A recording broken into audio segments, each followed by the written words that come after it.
All right, we are back, and we had a technical difficulty. Like even my computer blew up on that Sam story. Like what? Like Phoenix I got told you, blown out the man. door, and he was not to be found. And then my computer broke down. Folks, that's just a tip of the iceberg of what you can expect from my co-host Sam Morris. I mean, that's the shit you get to deal with for the rest of this show. That's why we're talking about longevity, because I know I'm with this guy. And how can you turn that shit off? What a story, Sam. Banana Rave. Thank you so much for opening up the Insanity podcast with that My beauty. pleasure. It seems fitting. Awesome, man. Just great. Okay, well, Phoenix, that's the kind of thing you can expect to run into. And really, you're getting still the kindergarten version of this stuff so far. And so now the next thing we're going to do, I think, if we don't have like a commercial or something, right? There's no commercials on the show, right? So far, anyways, maybe. I mean, we could make one up if you wanted. Yeah, to. maybe there'll be one. Best part of waking. Probably We're even if all I sing a jingle, it will probably get pulled off or something like that. So. Yeah, you see, we're really in progress. You're in process here, Phoenix. This is like research and development. You're coming on at the bedrock, Okay. We haven't built any rooms or anything. This is just like flat foundation. And it's not even flat. It's rocky foundation, and you just got to deal with it, bro. Cool. I mean, that's what we have. I wish we had more, but we don't. And we're like how many minutes in, and we haven't even really said hello to our amazing guest here, Phoenix Thunderbird, yet. We're just, he's kind of, let's dive right in. Let's find out about this amazing guy here. What is going on, brother Phoenix? Yeah, Phoenix Thunderbird. Like, what are you doing here? That's the new Pajama Jam question. What are you doing here? I don't know, honestly. I think I'm here to just to have this human experience, and I'm enjoying it now. This stage, at least, it's been really intense up until this point, but life is it's taken quite the turn in the positive direction, and I'm really, really excited about the future and everything that's happening in the world. I think I was a little thrown off by the first podcast, the title, and now I'm seeing that this is more of like possibly like a comedy show. No. That's it for comedy for the night. Okay. This is it. I'm like, we overloaded the comedy. I'm ready for this. No. Yeah, but I'm sure you won't be alone. You will not be alone. Yes. Well, something that has stood out to me as I've been looking into you, Phoenix, is you are one of these guys who has just an extremes to extremes kind of story, where it sounds like you have some serious depth and pain, which has been transmuted into something incredibly inspiring and purposeful. And so, you're the type of person who I just love to find out more about. So can you bring us through some of that pain and some of that inspiration and some of your story of how you got to be who you are today? Yeah, I'd love to.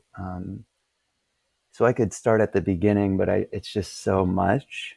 And so I think instead of that, I could just start at kind of like the turning point for me.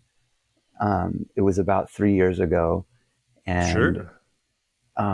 So 2018, I was coming out of a 10-day inpatient hospitalization.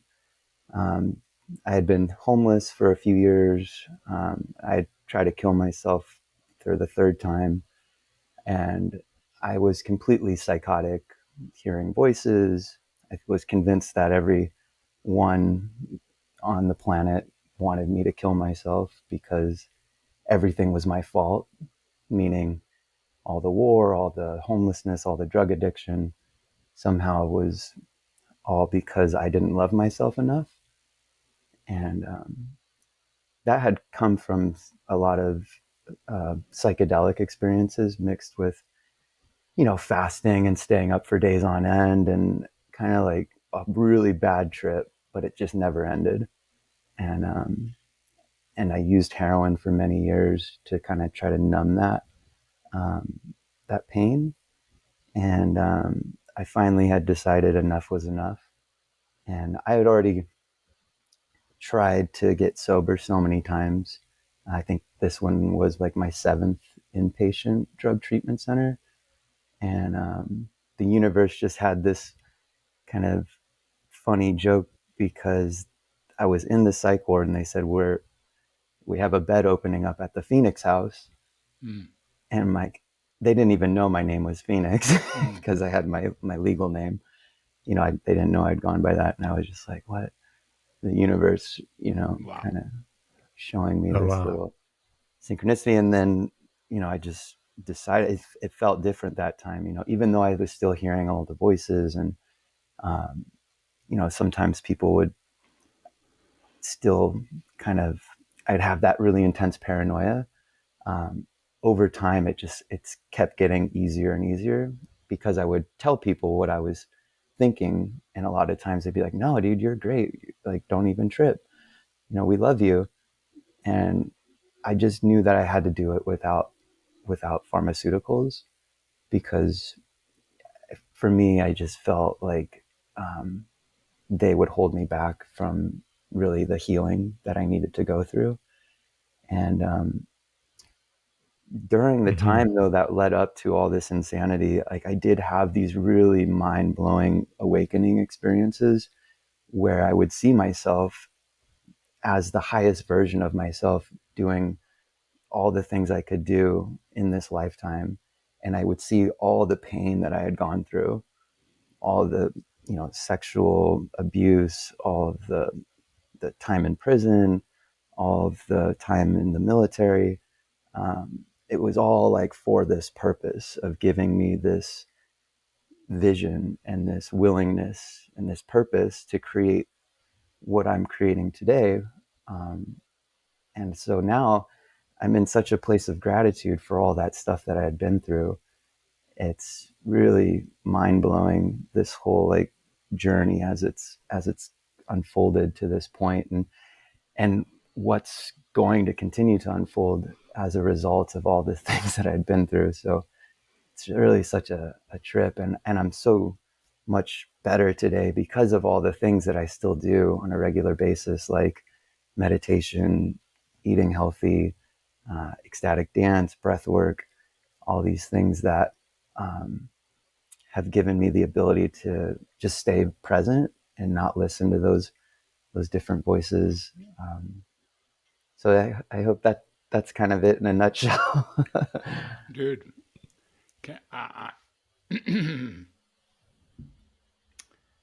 I am left in a funny position in the three of us because I think your story just actually trumped the banana rave. And I got nothing. I got nothing to match these two stories at all. So I just want to let you know I'm gonna back away and leave this up to you guys, dude. That is just, go ahead, bring it. Well, I was just going to say, I was looking into what you do with being a psychiatrist, and I have a feeling that you know what a peer specialist is, and that's really, I'm a certified peer specialist now. Oh my God! And because of the time that when I finally did get sober, I found this mental health community center called Share, which is completely peer ran, meaning everybody that works there has had lived experience of extreme states. Or have experienced the mental health recovery system directly. And it gives people like me the unique ability to help other people that are stuck in that state that I was in. Whereas, you know, a lot of times therapists or counselors or doctors don't understand because they can't relate at that level, you know, where I really fully know what it's like to be in that place. And so people are more likely to listen when I just share what I did for myself. You know, these are the things that I do, and I'm so grateful for that ability to empathize. Okay. So now you're walking in my territory a little bit. So I'll speak to some degree of experience in what you're talking about. And Fred, get a little closer to your mic. I just think that your level of authenticity and beauty is, I think I might have said this to you when we met, but it's beyond extraordinary. And when I was, I met you, of course, before Sam did, and Sam asked me, "Well, who is this Phoenix Thunderbird, Fred?" And all I could really remember is your pain and your authenticity, and your recovery and your beauty. And I'm left with it again. But I'm so curious, your ease of dealing with the extraordinary transformations that your soul has gone through in simply the last 3 Earth years, actually, is so beyond comprehension. I do have 40,000 patients in my background. I do. I know a little bit about peer specialists, obviously. And I know a little bit about what it's like to be hospitalized for the 7th time, unsuccessfully. But I don't know a lot of guys who dropped it and said, pharmaceuticals aren't going to work for me and I need to find my way out of here. And I'm about to become a master of the universe, and watch me and get the fuck out of my way. And by the way, I'm going to take every peer I can touch and bring them forward with me because we have an experience that's otherwise unexperienceable. I can see that. And that's why my heart's singing in your presence. Really. So. Look at that smile, man. Look at that smile. Wow. Right? This is some true mission from God stuff going on right here. I mean, we can talk all day about what it means and what it looks like to live a purposeful life following a higher path, but Phoenix is really embodying it as much as, if not more than, I think anyone I've ever met. And the fact that, you just spoke to That's this, Fred, a lot too, the Sam. fact that this is 3 years out. I mean, that's like the blink of an eye. That's a blink of an eye. 3 years is not a long time. I'm looking at you. I'm looking at this peaceful, present, calm, beautiful guy. And it's amazing to think that just 3 years ago, you were in so much turmoil. Yeah, it's I somehow knew it too before, like the universe just showed me, like maybe 7 years ago, 6 years ago, that I would have to go through that for some reason. And I saw it in a vision. Like I knew that I was going to have to go through all this extra pain in order to have more clarity as far as how to help. Because if I had activated or gotten sober back at that point, it was like I wouldn't be able to help as many people as I was meant to help. And so I was so angry at God when I realized that it was during a mushroom ceremony. I just saw everything more that because I had already gotten sober. I was like, enough. I can't continue to go back into that darkness. And then God showed me, like, what about these people? And I was like, oh, really? You're going to put that on me? And it was just like, I had to accept it. And I did. And now this whole vision has like completely transformed, and I have so much more clarity with the direction that we're going in. And yeah, I mean, I'm only 34, and my ass, man. 3,400 maybe. So I'm glad I got it over with. Still I got some good time left, and yeah, man, there's just so much that we've gotten done in this last 3 years after I really got crystal clear. And so many people have come around through the process of, first it just started with me like wanting to go back to share, to serve, and I just started facilitating ecstatic dance, because that was, for me, I found ecstatic dance on accident in solitary confinement in prison. I was in the military. I hurt my back. They put me on pharmaceuticals. I started using harder drugs, and they sent me to prison. And 2 months of that I spent in solitary confinement. Okay, that's a pretty fucked up deal. Let me just stop right there. People don't have fucking stories that they bring out into the world that are that powerful. Yeah. You just delivered in the last 10 seconds just a fucking dagger, man. That is just a story in itself after coming after this other story. I mean, continue, but holy Christ, man. Yeah. Keep bringing it. Fucking amazing. Yeah. So, I mean, I was getting medically discharged for my back. Like, they were going to give me severance pay. I was going to get disability. And then they saw that I was drug seeking. They yanked all my painkillers, and then I went and got heroin. And then, yeah. So I went from being an F-22 crew chief, had my name on the side of this $160 million jet, to janitor.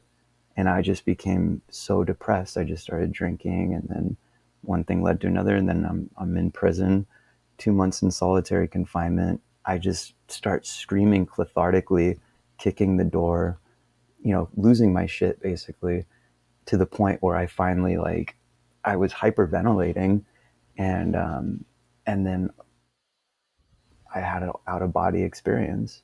Like, I literally just started weeping gratitude, and I was releasing all this pain. And it was the first time that I had ever had any kind of experience like that without drugs. And shortly after getting out of prison, I found a documentary called Electronic Awakening.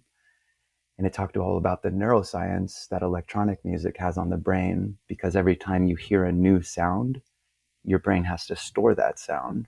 And so it creates new neural pathways. So the music itself is transcendental. And so it talked about moon tribes and how these different raves were getting shut down, and people were going into nature and having these spiritual experiences without drugs. And then they mentioned ecstatic dance. And so I looked it up. I went to the first one, and I recreated that same experience I had in prison. And I was sold. I was like, this is it. I'm going to start DJing. I'm going to start throwing events. And that was probably 6 years ago. So I love ecstatic dance. And I started bringing that to Share, the largest mental health community center in LA. And they loved it. I mean, because everybody's doing like the 12-step support groups, and it's just, it's nice to have the movement aspect to the wellness. Brilliant.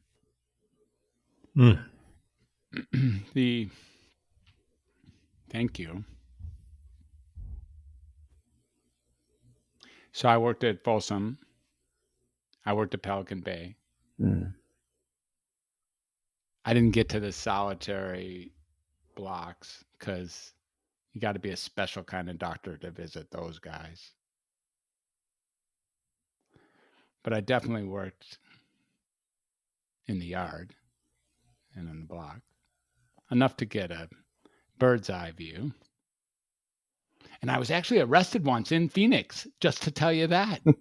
But that's a whole different story and would lighten this up too much. But I was arrested in Phoenix. I was arrested in Phoenix. Ask Sam. He even knows. All right. So what was it about? Do I actually remember the story? You were arrested. That was when I stole that salami. You stole salami? Wait, you got arrested never heard for this one. stealing salami? Oh, I thought you heard that shit. I don't think so. Yeah, petty theft, bro. It makes Alice's restaurant look small. Please don't tell me. Please don't tell me you hid it in your underwear.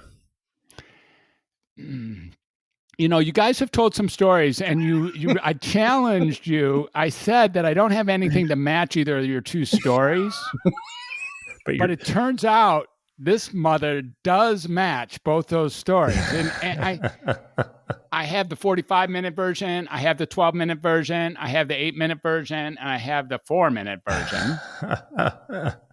I've told the story a few times. I was buzzing on my way through Phoenix on my way, like after I dropped out of college again, and I was going from Detroit to Berkeley, but the Greyhound went through Phoenix, and I had a friend and lived in Phoenix, an old buddy that we just spoke about early today, and may he rest in peace, Spencer. Yeah, a beautiful man. So anyways, I stopped to chill with him. We were not on drugs, which is probably why I got arrested at the time. Sure. And so, we went to, on a Friday night, I decided I was going to stay in Phoenix for a while. We went to Bash's, the local grocery store in Phoenix, and we bought ourselves a bunch of groceries. But on the way through, in about aisle 3, there was the Eckrich salami. The Eckrich salamis, they look like a deck of cards, like there's like pepperoni size. Spencer said, let's get this. I'm like, no, dude, it's fucking rancid. He goes, no, let's get it. So he pulls it off the shelf, we're 23 years old and denim and scraggly beards and big afros, the whole deal. And shit, man. So he opens it up and gives me a piece and takes a piece. And we eat it. I'm like, dude, see? He's like, this shit sucks. I'm like, exactly. Wait, so you're eating it in the store? Yeah, we ate it in the store. Yeah, that's right. Okay. Aisle 3. In aisle 3. Exactly. All right. Yeah, in aisle 3. Yeah. That's a good pickup, though, Sam. That's exactly. That's part of the story for sure. Is that it got eaten in the store. In the store. So technically, you didn't really. We threw the bag back on the shelf. Wait, is it really stealing it if it never leaves the store? If you eat it in the store, was this a technicality? This is why the eventual plea was no contest, Sam. Exactly. So what ends up happening? What ends up happening in aisle 12? That was the last aisle where the frozen shit was, and that's where I actually learned about nitrous oxide and Ready Whip. But that's a whole nother story too. Same we story, learned about it right then. Same store, same night. Same store, same night, bro. You learned about nitrous oxide and Ready Whip, and that's right. You ate salami in aisle 3. That's right. Well, okay, we weren't even done. It was 6 o'clock. It was 5. It was actually 5:55 p.m. Were Phoenix. you guys being scoped by the store clerk at this point? You're going to have to listen to a little bit more of the story. We'll see how this goes. Go on. So I don't know right now, but let's see how the story goes. And I think there is a clerk involved coming up soon. And so we get to the desk and we're just ready to check out. We're just having fun. I'm 23. He's actually 22, and we're just chilling, So we get there and $156 of groceries. I pay with my American Express traveler's checks because I wouldn't leave home without them. You know how that goes. And we step out the door. Bam, bam. Woo, we got handcuffs on us. And it's like, well, I'll be a son of a bitch. You got the right to remain silent. You did me the Miranda. I'll be a son of a bitch. Wait, you paid $156 in groceries, and they still arrested you for a salami that you ate in aisle 3? Sam, you're walking ahead of it. You're walking ahead. It's just part of the deal. All right. You're going to make this give you the 12 or 18-minute version if you keep butting in. I've told the story enough that I'm just saying.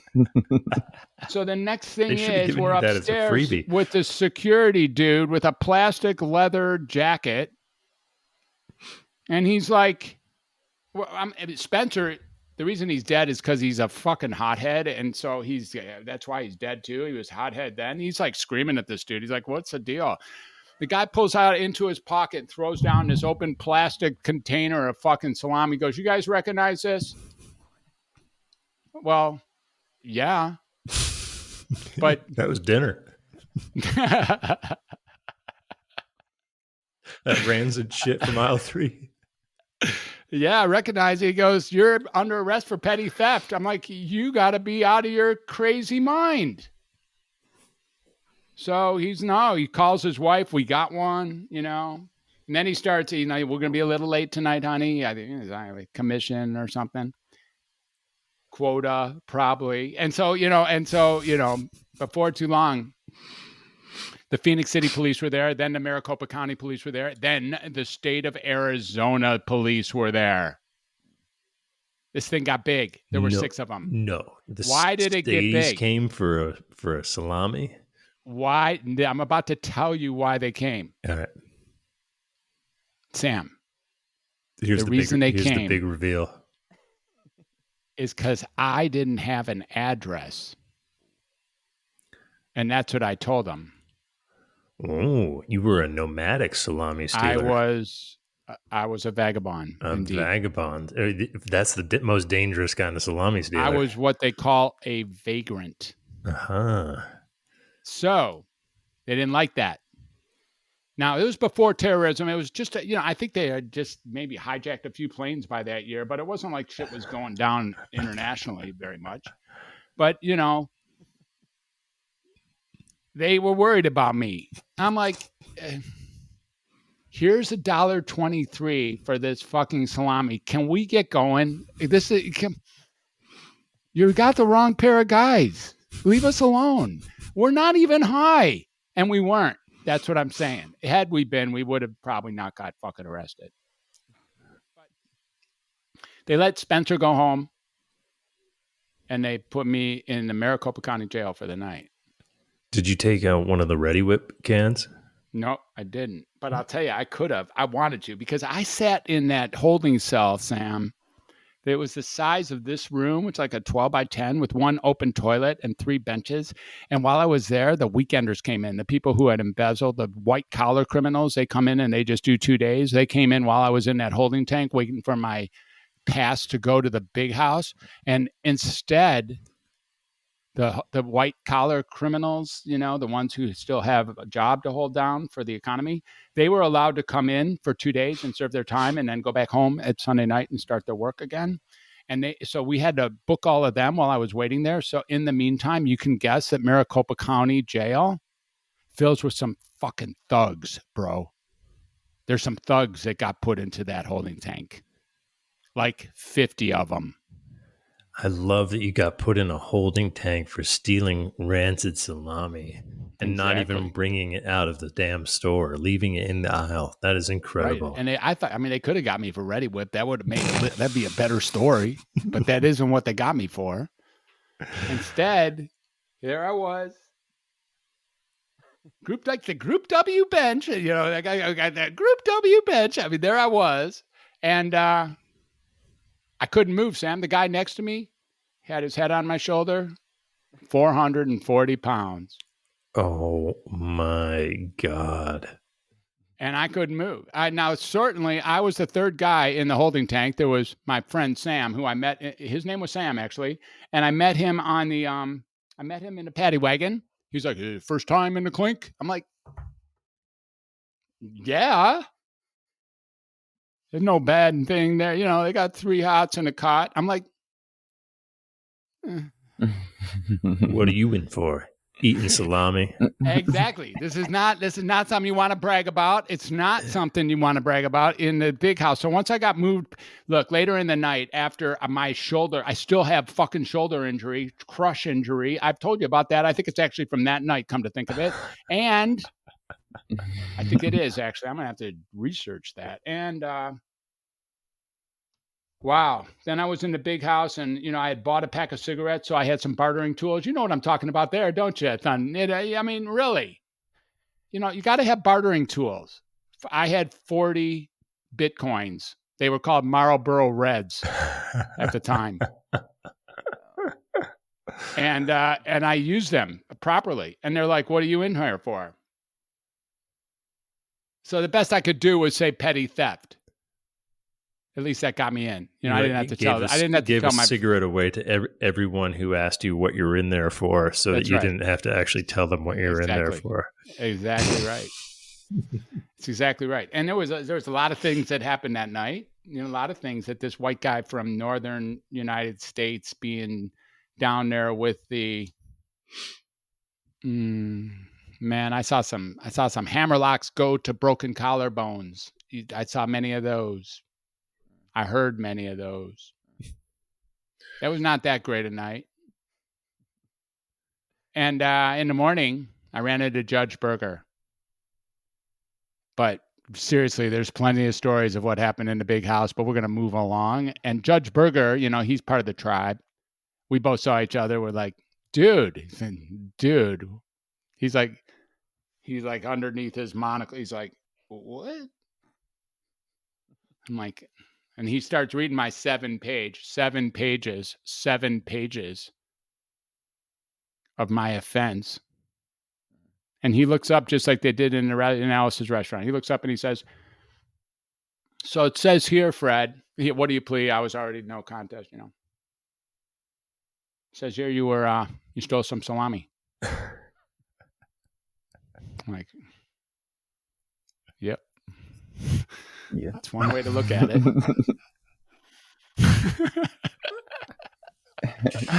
You take it to trial with a whole jury going, plead the fifth. And he was, you know, shaking his head. He's like, because, you know, the guy before me had pissed in a phone booth, and that got him some offense. And then the guy before that had beaten up his wife again. This big Indian dude, got to get out of Maricopa. So Berger had a tough morning that Saturday morning. And there I was, you know, just really flipping him out. And eventually he gave me my, you know, charged me $56. That was the most expensive rancid salami you've ever eaten. Yeah. I asked him then you know what I asked him?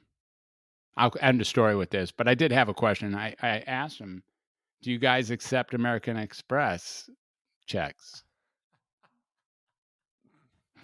Because that's all I had.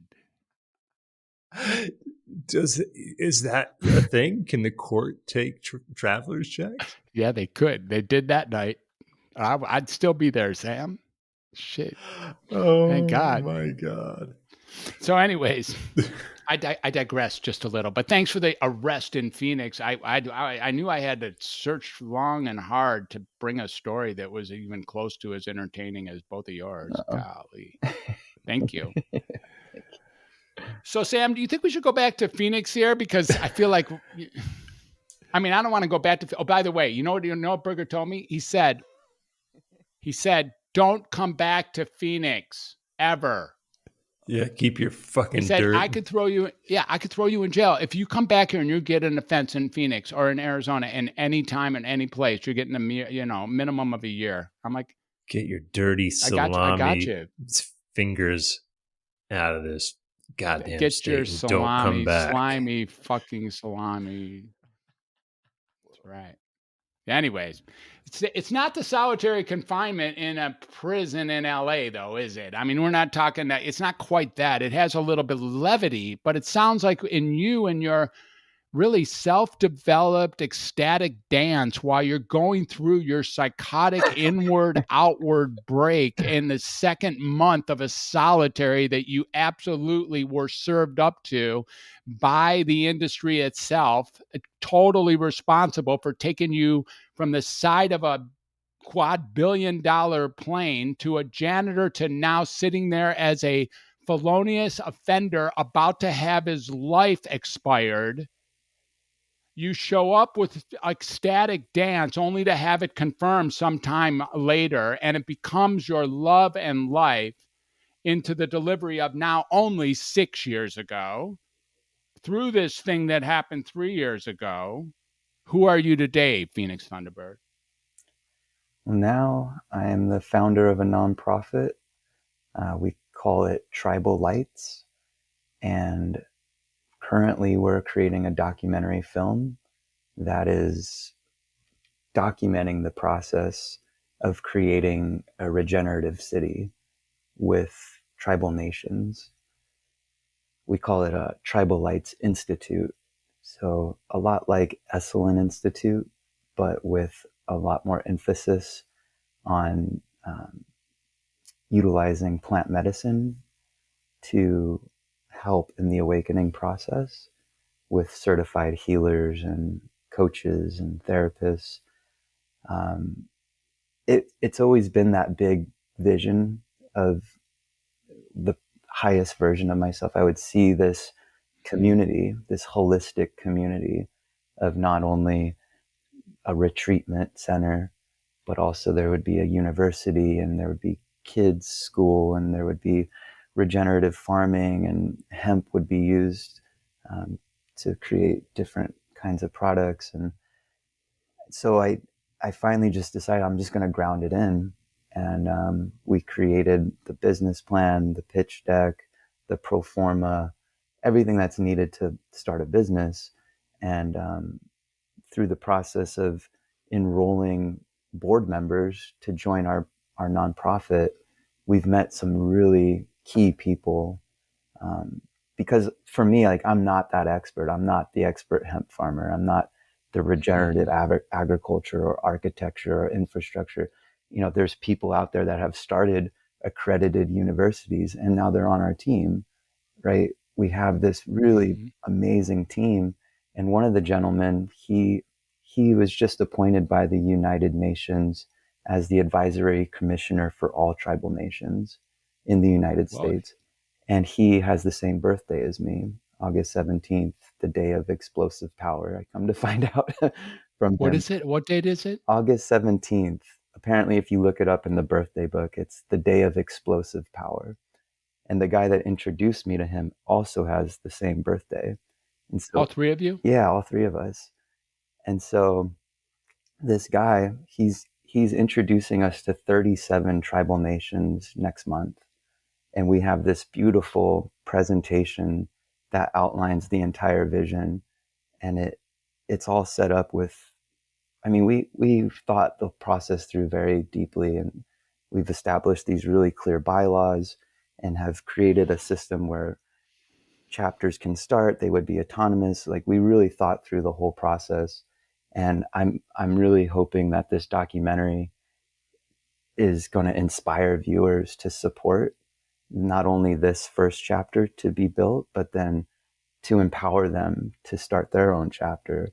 And this could be something that really lives on and helps a lot of people by, you know, using the same things that have helped me and so many other people.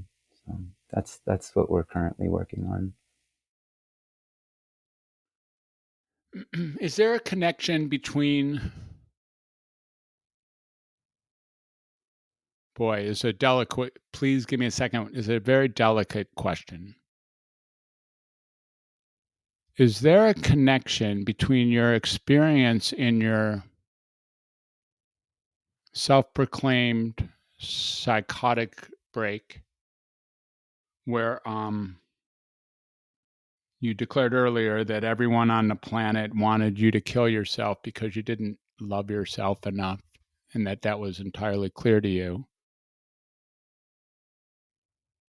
Like, that is almost, to me, the absolute sort of mirror image negative X of who you now have become, that they're related images, but just in the opposite polarity. That you could be so causative of the end of the world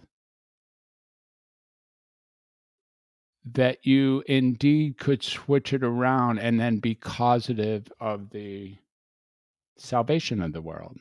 Right. Or the awakening of humanity. The awakening of humanity. And isn't that the movie, or what's the movie? Tell us about this movie. So we're calling it Tribal Lights, Waking Up from the American Dream. So I have a movie trailer, and I wrote this spoken word that is used as like a bit of a concept. So I can just share that really quickly. It's kind of like a recap of my story and the vision altogether. It goes isolation, addiction, institution, in prison, psychosis and forced treatments, keep numbing with new pill combinations to the obese nation, separation, it's an ego sensation in strip clubs and bars, status, power, fame, and fancy new cars, just stay asleep. ignore the screams from the factory monocropped animal farms, and never mind as the homeless suicide rates rise. Just keep watching the programs that program you to stay asleep or wake up from this American dream through healthy eating, work trade living, hemp technology, biodynamic farming, holistically integrating psychedelic healing, arts, schools, and centers that nurture elders and children's futures. Imagine with me intentional communities outside every polluted city, nature sanctuaries for all who answer the call to wake up and join us. So that's like what we plan on doing in the documentary is taking 5 to 8 people through a pilot program of the institute by showing the transformation live, the before, the during, the after, so that people can see the power of these different plant medicines like ibogaine, something that not many people know about, but has like a 90 to 95% success rate at curing heroin addiction, along with meth addiction. And one of the members on our board has been working with the medicine for 18 years. He's excited to train Native American healers how to offer the medicine. And then there would be the second storyline of Sequoia and I, my beloved, us interviewing the leading experts, the people that will be on our team, in order to show who's involved and what's involved, and just painting that picture of what that future institute could look like. So yeah, it's I think the best way to reach the most people is to tell a vision, right? Through that spotlight, so that more people can find out about what we're doing.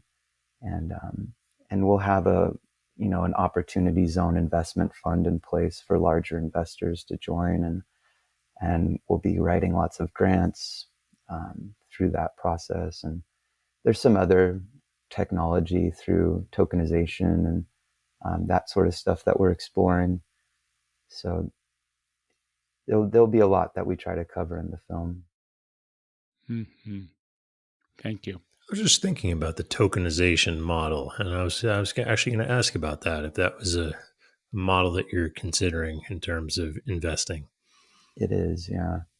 There's some different people out there. We're just being really cautious because there's some people that want to take advantage of the Native American people still, believe it or not. Bad actors, a lot of bad actors for sure. Yeah. So we're being really cautious. There's a really great one that I think called Seeds, which they have a whole algorithm in place that basically rewards people for contributing to regenerative projects, which ours would be one of. But I'm really not the best person to talk to about this. I'm still kind of new to everything in that field. Yeah. So is the idea ultimately that this becomes a scalable system that can be modeled and repeated anywhere in the world? Is that the idea? Exactly. Yeah, by setting That it this up is as a like the prototype nonprofit. for something entirely new. Exactly. Yeah, I think all these things exist in separate places. You have regenerative farms, and you have hemp farms, and you have plant medicine clinics, and you have healing arts universities, and you have green school, like Waldorf. You have remote working, like co-working spaces. That's another aspect we want to have on site, just to really foster innovation and to bring that remote workforce to us. And also doing festivals, like we want to have an annual, big music festival, um, to just build support and awareness there. So just bringing all those things together. And there would be a big hospitality component. We plan on building a big RV park, because RV and like van life, all these things are really trending right now, along with earth ships. So there's a big agro-tourism movement. All the trends are pointing in this direction, especially with plant medicine, and working with tribes. you know, it gives us the ability to move forward a lot sooner, because they are sovereign, and there's a lot of different benefits, you know, financially and zoning wise. Like if we were to Got try it. to So do this, you don't have to worry about the legal. exactly. If we were to try to do this in Yeah, the you United don't have to States, worry like about the no way. legal parts of the psychedelic use. You could use under. Well, the zoning Yeah, yeah. too. Okay, got it. That makes sense. Yeah. You know, like Osho, the whole commune that got started out there, the reason they got shut down was because Mm-hmm. of zoning. So, you know, we don't have to deal with any Mm-hmm. of that.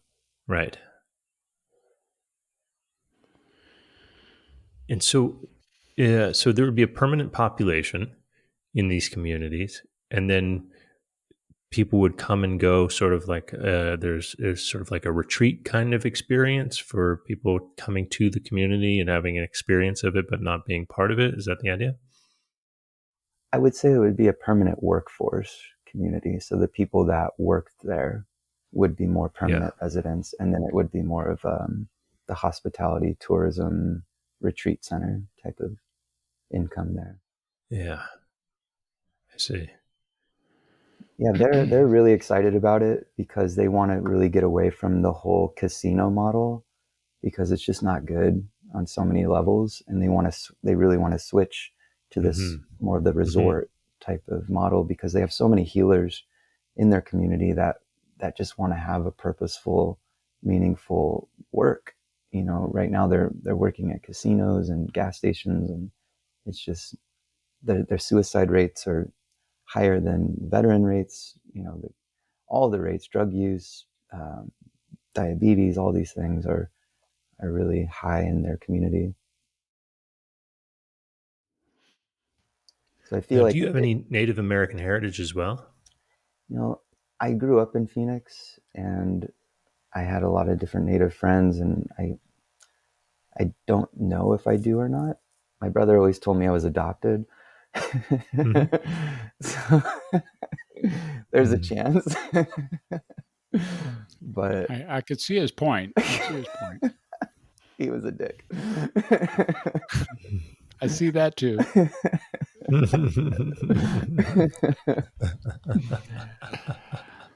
No, I don't. Yeah, I could see both sides of that one. Yeah. Yeah. Yeah, Phoenix, what does Phoenix mean? What does it mean to you? just the transformation.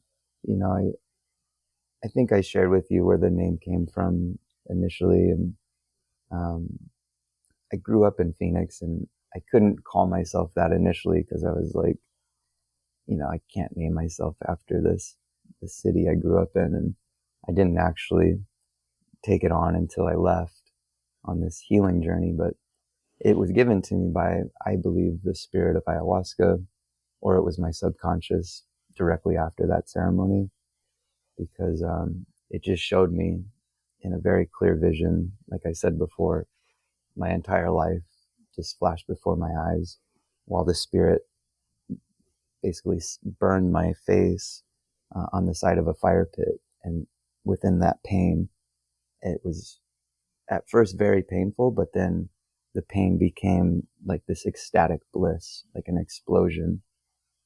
And I saw that the pain and the pleasure was the exact same thing, like two sides to the same coin. And within that is how I saw the whole spectrum of my life.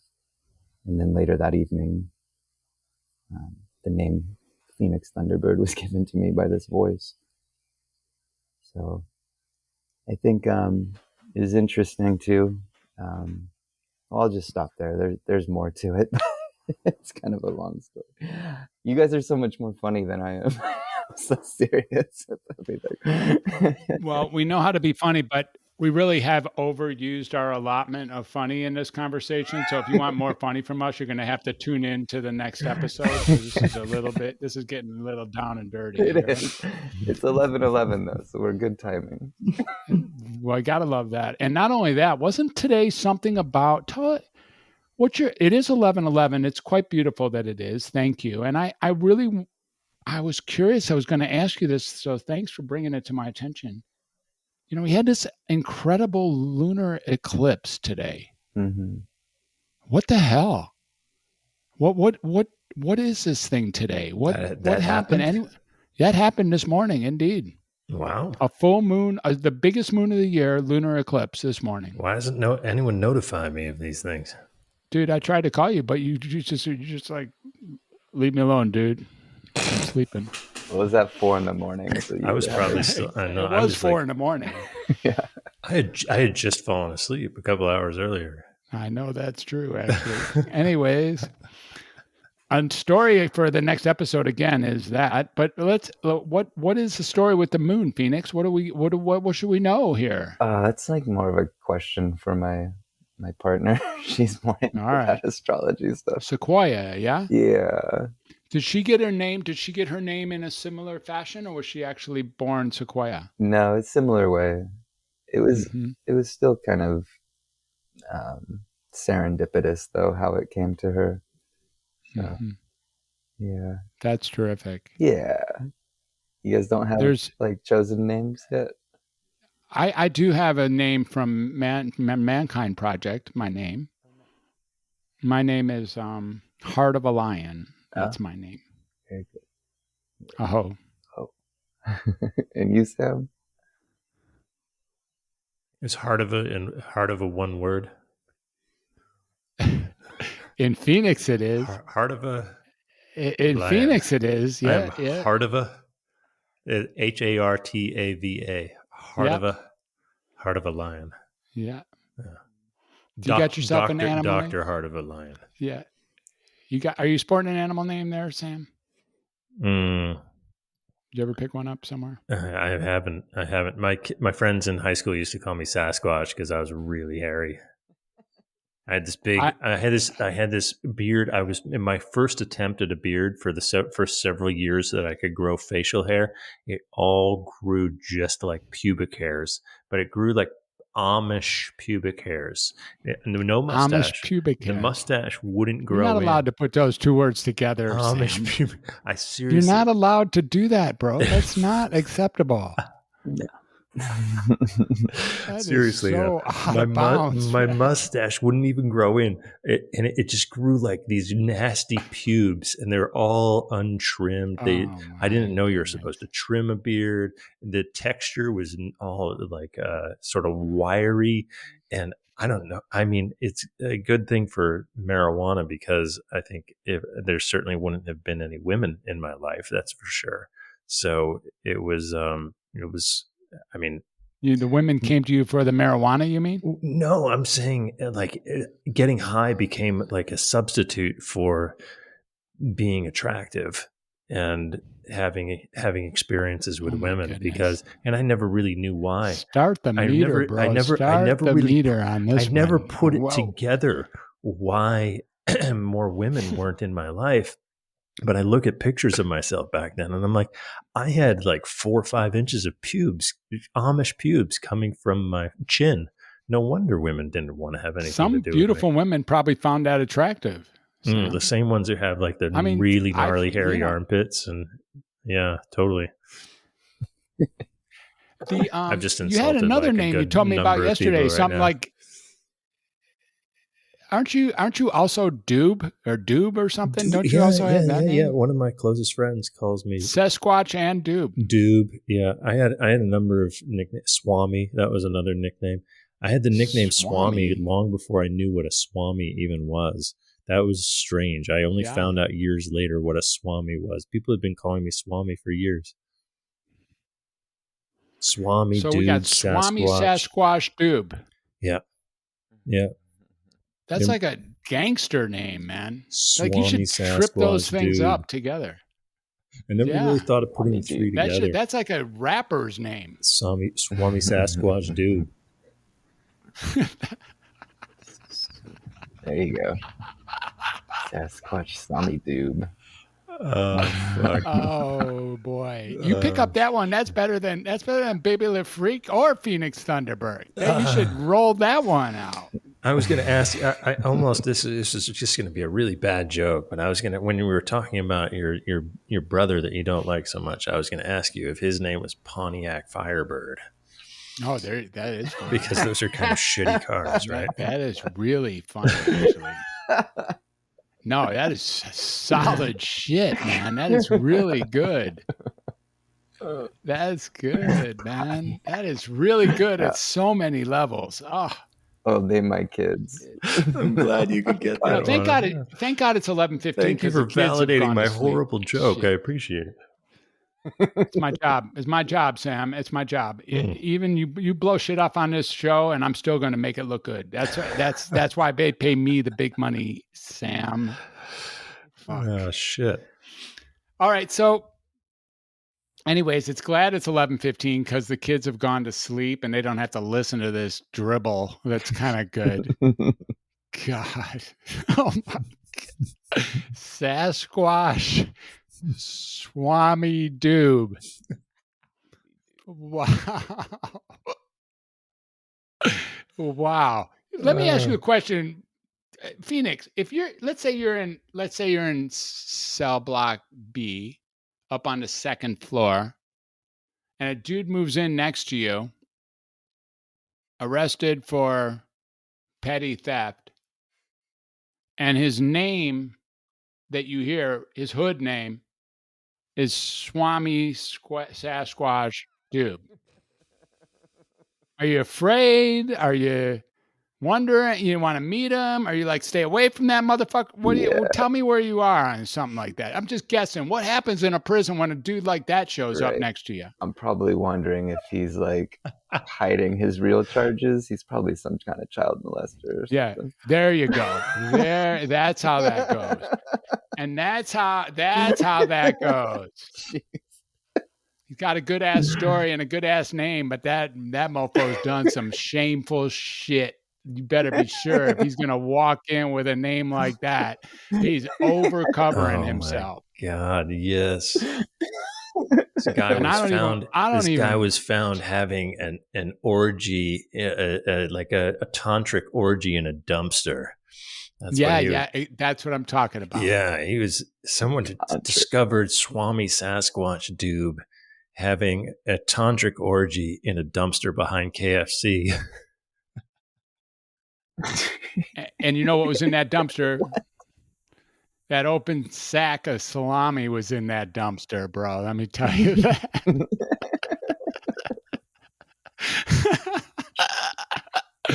And how do I know? Because I've been there. God damn it. Yeah. That's it. And the banana guy was hanging out too. Yeah, the banana guy, Pepe Le Freak. Pepe Le Freak. You know, Le Freak. Is it Le Freak or Le Freak? Le Freak. Le Freak. Le Freak. F-R-E-A-K? Yeah, F-R-E-A-K. L-E-F-R-E-A-K. Le Freak. 2 words. B.B. Le Freak. Yeah. All it took was the L and the F would both be capitalized. All it took was a single psychedelic experience for this guy to decide to change his name permanently to B.B. Le Freak. You know, the first time I did mescaline, I changed my name permanently. Oh, yeah? What did it become?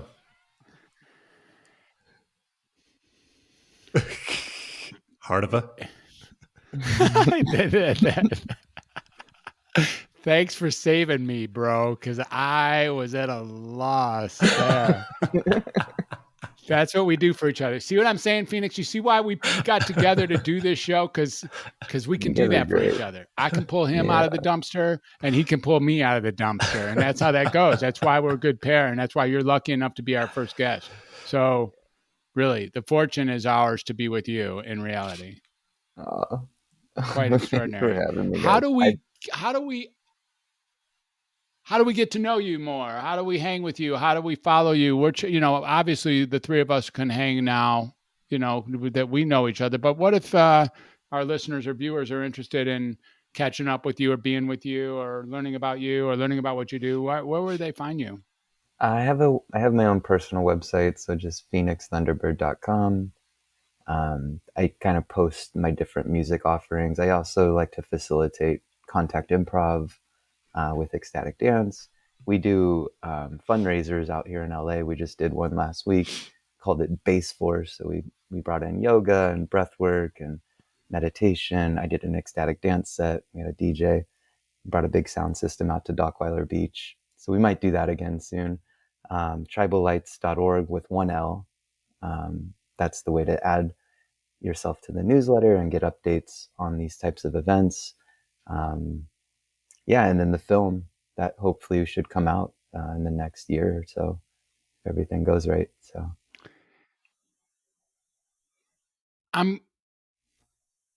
I have to speak to this because I think our listeners are going to want this question, or our viewers, and that is, you're looking for people to walk through with you. There's some people that they're like, what are you calling those people, and who are you looking for, or are they already picked out? as far as people that would work at the Future Institute or people that would want You to... mentioned it was like you were going to walk some people through the program. Was that Okay. people who were going to work, or people who were going to, I didn't understand exactly if that was like ex-felons or Yeah. ex-salami So stealers, or... I would hope to get like a wide range of different people with different backgrounds so that we can, just show the transformation. So it wouldn't just be like all people suffering from heroin addiction, but there would be, one or two. And then, somebody that's going through like an existential crisis with work and like no meaning or purpose in life, but suffering from serious depression. We're kind of leaving that up to the casting director to find these people. So we'll probably take in a lot of applicants and then, do some vetting there and pick, 5 to 8 different people and really focus in on like probably 3 to 4.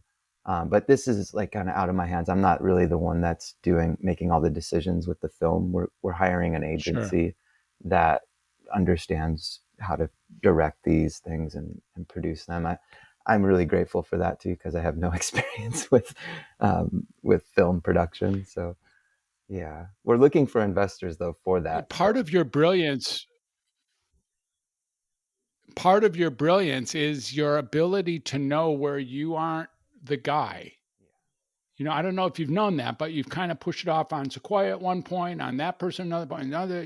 Thank goodness for the people that are around you who are doing that which you don't hold yourself to be proficient or the best optimized soul doing the job. So there's something really magical about how you sort of stop yourself and then still create the manifested beautiful person to get the job done next to you inside of your being. I really appreciate that about you a lot. So thank you. Thank you. Sam. That was incredible, Phoenix. I mean, you're just such an inspiring soul, and I appreciate you just being totally fine with us flying all over the place, deep into your pain and struggle, and also being light and humorous and just going with the flow with us tonight. And you've really inspired the shit out of me. Like I said earlier, this is truly, I see, you're emblematic of the mission from God type of human being who has been through that, religious level of pain and suffering only to turn it around. I mean, this is biblical shit that you've been through. This is the next chapter in the Bible is Phoenix Thunderbird's chapter. And I just really am excited to follow your progress. And I'm really encouraging all our viewers and listeners to follow your work and to reach out to you and see how they can help and, invest in this project, because this is really important stuff that you're doing. This is truly a divine purpose. Thank you both so much. I've never received that amount of praise before from anybody. And it feels really great to be acknowledged like that. So thank you so much for supporting and for seeing me. And I'm blown away by the reflection. So I must be doing something right. You are definitely doing something right. Definitely. Well, my partner would beat me up if I didn't mention that we also do our Instagram together. So it's Phoenix and Sequoia. And like you said, I like to push off the things I'm not good at. So Instagram is that. I do not touch the Instagram. So it's Phoenix and Sequoia. If you're looking, Phoenix and Sequoia, all spelled out. Yep. Yeah. For the Instagram handle. Awesome. Yeah. And you can find Fred at Heart of Heart of a lion. Heart of a. Heart of a. Heart of a. Heart of a. HRATAVA. It's different from Havarti. No. That's getting too close. You're getting too close to the Mabado, but I'm sure that thing will make it here soon, but not tonight. Shit. Mabado and Heart of a are related. Just saying.